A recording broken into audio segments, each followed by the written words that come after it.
আমি বাংলায় বলতে পারবো না, কারণ ওটা কোনো প্রয়োজনে আমাকে ইংরেজিতে মুখস্থ করতে হয়েছিল। তখন আমি সিকিমে ছিলাম। এবং রবীন্দ্রনাথের আকুতি হচ্ছে জনগণের জন্য, মানুষের অন্ধকার থেকে তুলে আনার উদ্দেশ্যে সেই কবিতা লেখা।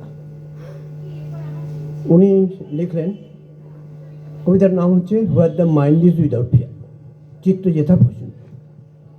হোয়ার the mind is without fear and the world is held high, where knowledge is free, where the world has not been broken up into fragments by narrow domestic wars, where the words come out from the depth of truth, where tireless striving stretches its arms towards perfection, where the clear stream of reason has not lost its way into daily deserts and of dead habit, where the mind is led forward by the into ever widening thought and action into that heaven of freedom.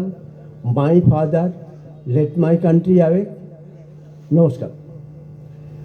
দ্বিতীয়টা হচ্ছে, আমি রবীন্দ্রসঙ্গীতের ভক্ত এবং আমার রবীন্দ্রসঙ্গীত মানে জানা এটা রবীন্দ্রসঙ্গীত সেটা অনেক বয়সে, কারণ আমার পরিবারে রবীন্দ্রসঙ্গীতের কোনো বিষয় ছিল না। তো সেটা জর্জদার গান দিয়ে শুরু হয়, তোমার হলো শুরু আমার হলো সারা। অথচ জর্জদা ব্যক্তিগত জীবনে এই গান গাইতে গাইতে যখন একেবারে চূড়ায় যাচ্ছেন, তখন তাকে চেপে ধরা হলো তার গান সম্বন্ধে, তার অন্তরকে ভেদ করে দেওয়া হলো সমস্ত আইন কানুন দিয়ে। তখন উনি, মজাটা হচ্ছে জর্জদার বাড়িতে আমি দুবার যাওয়ার সুযোগ পেয়েছিলাম। জর্জদা গান গাইতেন অত সুন্দর রবীন্দ্রনাথের ভাষায়, আর বাড়িতে কথা বলতেন বাংলা ভাষায়। তো নিজের এই দুঃখ পাওয়ার ব্যাপারটা ব্রাত্যজনের রুদ্রসঙ্গীতে উনি লিখিতভাবে সেগুলো বলে গেছেন, আপনারা সবাই হয়তো জানেন। তো আমি হরেনের সঙ্গে সেদিনও কথা বলতে গিয়ে হরেন বলছিল যে প্রদীপদা, কত যে দুঃখ বা কত যে বেদনা সইতে হচ্ছে এই কাজ করতে গিয়ে। আমি বললাম, এটা সবারই, রবীন্দ্রনাথকে পেতে হচ্ছে, তোমাকে পেতে হবে, আমাকে পেতে হবে, যারা গাইছেন তাদের পেতে হবে, যে বাচিক শিল্পী আছেন তাদের সবাইকে পেতে হবে। কারণ ভারতবর্ষের মানুষ, ভারতবর্ষে এত সংখ্যার মানুষ, এত মানুষের অন্ধকার জগৎটা কিন্তু বিশাল।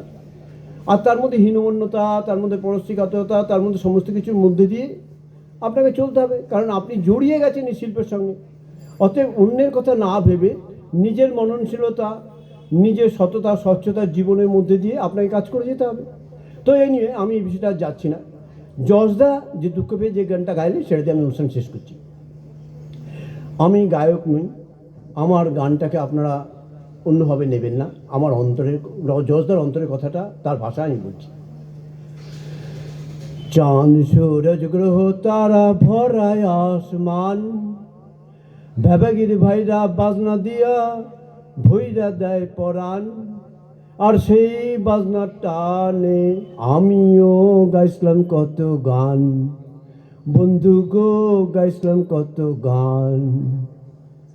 চাঁদ সূরজ গ্রহ তারা ভরায় আসমান, ভেবাগির ভাইরা বাজনা দিয়া ভইরা দেয় পরাণ, আর সেই বাজনার টানে আমিও গাইছিলাম কত গান, বন্ধু গো গাইছিলাম কত গান।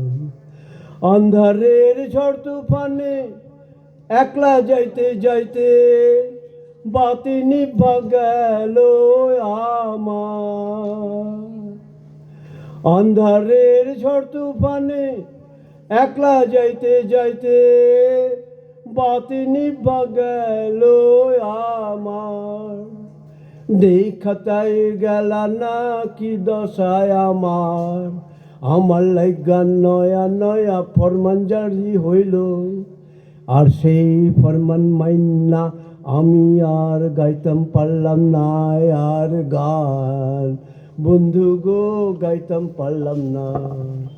চাঁদ সূরজ গ্রহ তারা ভরায় আসমান, ভেবাগির ভাইরা বাজনা দিয়া ভইরা দেয় পরাণ, আর সেই বাজনার টানে আমিও গাইছিলাম কত গান, বন্ধু গো গাইছিলাম কত গান। নমস্কার।